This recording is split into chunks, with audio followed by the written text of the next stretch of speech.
Guys आज हम discuss करेंगे दो पोस्ट के बारे में जो सबसे पॉपुलर पोस्ट है, इवन ऑल सोशल नेटवर्किंग पर भी पॉपुलर है और मेरे टेलीग्राम लिंक पर भी ये दो पोस्ट सबसे ज्यादा पॉपुलर है। पहली है सीनियर लेबोरेटरी असिस्टेंट, दूसरी है जूनियर लेबोरेटरी असिस्टेंट। जो सबसे पूछे जाने वाले क्वेश्चन है वो इन्हीं दो पोस्ट से है, क्योंकि स्टूडेंट को पता नहीं चल रहा है कहां से पढ़े क्या पढ़े। गाइस ये जो डेडिकेटेड वीडियो है ये इन्हीं दो पोस्ट के ऊपर है और आपको पूरा सिलेबस समझा दूंगा, A to Z सारी कहानी समझा दूंगा, कहां से पढ़ना है, बुक्स कहां से लेनी है, क्वेश्चन कैसे आएंगे और कैसे क्वेश्चन नहीं आएंगे, और आपके जो डाउट है कि 12th की फिजिक्स पढ़े, 12th की केमिस्ट्री पढ़े, वो पढ़नी है या नहीं पढ़नी है, पूरा डिटेल आपको समझा दूंगा। गाइस आप अगर वीडियो छोड़ के भागना चाहते हो तो भाग जाओ, कोई इशू नहीं है, लेकिन आपने अगर पूरी वीडियो देख ली तो आपके सारे डाउट क्लियर हो जाएंगे और आपको इजीली समझ में आ जाएगा मुझे पढ़ना क्या है, और आप आज से ही अपनी प्रिपरेशन स्टार्ट कर दोगे। ठीक है, अभी आपको सिलेबस बताने से पहले आपको वैकेंसीज का क्वालिफिकेशन बताऊंगा, वो समझाना भी जरूरी है और उसके बाद सिलेबस भी समझाना जरूरी है आपके लिए। देखो यहाँ पे दो वैकेंसीज आई है, सीनियर लेबोरेटरी असिस्टेंट और जूनियर लेबोरेटरी असिस्टेंट। यहाँ पे दोनों का क्वालिफिकेशन सेम है, लेकिन इसेंशियल और डिजायरेबल में क्वालिफिकेशन को डिवाइड कर दिया गया।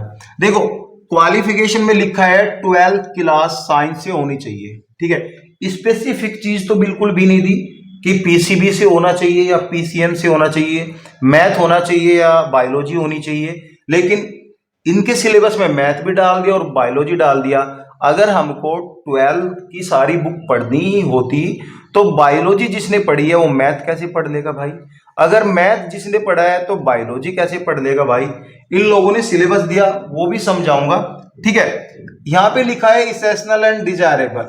देखो जो सीनियर की वैकेंसी जिसमें 3 साल का एक्सपीरियंस मांगा है और जो जूनियर की वैकेंसी है उसमें कोई एक्सपीरियंस नहीं मांगा है, डिजायरेबल में डिग्री मांगी है। डिग्री है तो ठीक है, नहीं है तो भी आप इसमें एप्लीकेशन फॉर्म डाल सकते हो, कोई इशू नहीं है, ठीक है। अब बात करेंगे जो फाइनल एग्जाम के बारे में। देखो 100 MCQ टाइप क्वेश्चन आएंगे जो कि आपका 1 घंटे का एग्जाम होगा और इसमें आपका कोई भी इंटरव्यू यहाँ पे बिल्कुल भी नहीं होगा, और नेगेटिव मार्किंग जहां तक मुझे पता है नेगेटिव मार्किंग नहीं होती है, लेकिन कोई भी क्लैरिफिकेशन इनके नोटिफिकेशन में नहीं है, होगी या नहीं होगी। गाइस मेरा मानना है नेगेटिव मार्किंग बिल्कुल भी नहीं होगी, ठीक है। हिंदी और इंग्लिश दोनों ही लैंग्वेज में इनका क्वेश्चन पेपर आएगा। अब जो मेन पॉइंट है वो सिलेबस का है, बुक्स के बारे में भी बताऊंगा आपको कहां से पढ़नी है। देखो सिलेबस को इन लोगों ने 2 पार्ट में डिवाइड किया, पार्ट ए और पार्ट बी। इन्होंने कुछ डिवाइड नहीं किया, लेकिन मैंने यहाँ पे दोनों को अलग अलग पार्ट दिए।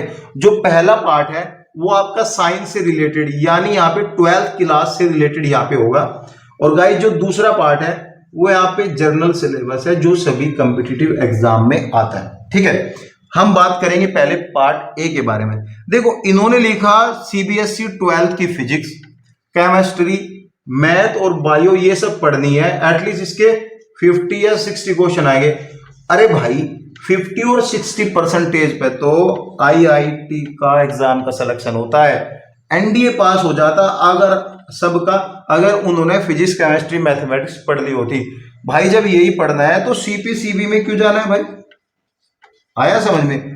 तो 12th से रिलेटेड कोई क्वेश्चन नहीं आएगा। इन्होंने क्या किया, एक स्टैंडर्ड डिवाइड कर दिया कि इस स्टैंडर्ड के यहाँ पे क्वेश्चन आ सकते हैं। ये नहीं आपको 12th की फिजिक्स पढ़नी है, 12th की केमिस्ट्री पढ़नी है, 12th का मैथ पढ़ना है, 12th की बायो पढ़नी है। बायो वाला यार मैथ कैसे पढ़ लेगा, चलो ठीक है, केमिस्ट्री तो कॉमन है, दोनों में आती है, पीसीबी में भी आती है और गाइस पीसीएम में भी आता है, ठीक है। फिजिक्स भी चलो कॉमन है दोनों में, ये आप पढ़ लोगे। भाई मैथ बायो की उलझन में फंसे रहोगे तो फेल हो जाओगे, कुछ नहीं बचेगा हाथ में और सभी फेल हो जाएंगे, एक बंदा नहीं सभी फेल होंगे यहाँ पे, ठीक है। तो ये पढ़नी कैसे है वो भी मैं बता रहा हूं। देखो भाई यहाँ पे जब कोई भी वैकेंसी आती है वो एक स्टैंडर्ड डिवाइड करते हैं, यानी इस लेवल के आपके क्वेश्चन आ सकते हैं। ये नहीं कि आपको यहाँ पे मैथ में ट्रिग्नोमेट्री आएगी, अलजेब्रा आएगा, और गाइस फिजिक्स में यहाँ पे बहुत सारी यहाँ पे रूल्स और रेगुलेशन आएंगे। यहाँ पे कोई भी न्यूमेरिकल भी नहीं आएगा आपका कि पूरा यहाँ पे न्यूमेरिकल निकालना है, पूरा डिवाइड करके पूरा 1-2 पेज का यहाँ पे चैप्टर निकालना है, ऐसा कुछ नहीं आएगा, घबराने की कोई बात नहीं है, ठीक है। कॉमन मैथ आएगा आपका बिल्कुल, जो सभी कॉम्पिटिटिव लेवल के एग्जाम में होता है। बायो कॉमन आएगी, ठीक है, केमिस्ट्री कॉमन आएगी, फिजिक्स कॉमन आएगी। यहाँ पे गाइस अमेज़न पे जाओ, वहां पे एक जनरल बुक रहती है जो कि आपको जो है यहाँ पे 12th लेवल की आपको जनरल बुक मिल जाएगी, वहां से आप खरीद लेना। फिजिक्स की अलग खरीद लेना, केमिस्ट्री की अलग, मैथ की तो खरीदने की कोई जरूरत नहीं है, बायो की अलग ही खरीद लो। मैथ तो बेसिक मैथ आएगा जो सभी कॉम्पिटिटिव एग्जाम में आता है गाइज, वो मैथ करो आप। 12th के मैथ के चक्कर में मत पड़ो, इन्होंने जो दिया वो नहीं आएगा बिल्कुल भी। एक मैंने बोला ना अभी, वो लेवल इन्होंने डिवाइड कर दिया, तो वो लेवल के हिसाब से क्वेश्चन आएंगे। ऐसा नहीं होगा कि इन्होंने लेवल दिया 12th क्लास का और सेकंड क्लास के यहाँ पे मैथ के क्वेश्चन पूछे जाएंगे, यहाँ पे प्लस माइनस के क्वेश्चन पूछे जाएंगे, ऐसा नहीं होगा बिल्कुल भी। लेकिन लेवल यहाँ पे 12th का रहेगा सभी का, और यहाँ पे जो 11th जो 12th क्लास का है वो सिलेबस बिल्कुल भी नहीं आएगा, लेकिन लेवल ऐसा रहेगा। समझ में आ रही है या नहीं आ रही है? ठीक है, चलो जिनको नहीं समझ में आई वो जो है कमेंट्स कर सकता है, क्वेश्चन पूछ सकता है। अब हम बात करेंगे पार्ट बी सिलेबस के लेके। जनरल एप्टीट्यूड सभी जानते हैं, इन्वायरमेंट जीके वो सभी जानते हैं, इंग्लिश भी यहाँ पे ऑलमोस्ट सभी जानते हैं। इंग्लिश के लिए नीतू सिंह मैम की एक बुक है, बहुत अच्छी बुक है, वो पढ़ लेना। लेवल यहाँ पे आप 12th ही रखना, ठीक है। ज्यादा कुछ ग्रामर वगैरह कुछ आएगा, ज्यादा कुछ खास नहीं आएगा, फिलिंग इन द ब्लैंक आएंगे। और गाइज पैसिव आ सकता है, गाइज पैसिव आ सकता है, तो पैसिव को आप कर ही लोगे, इतना हार्ड नहीं आएगा। तो ये रही चीज जो असली चीज है सिलेबस की।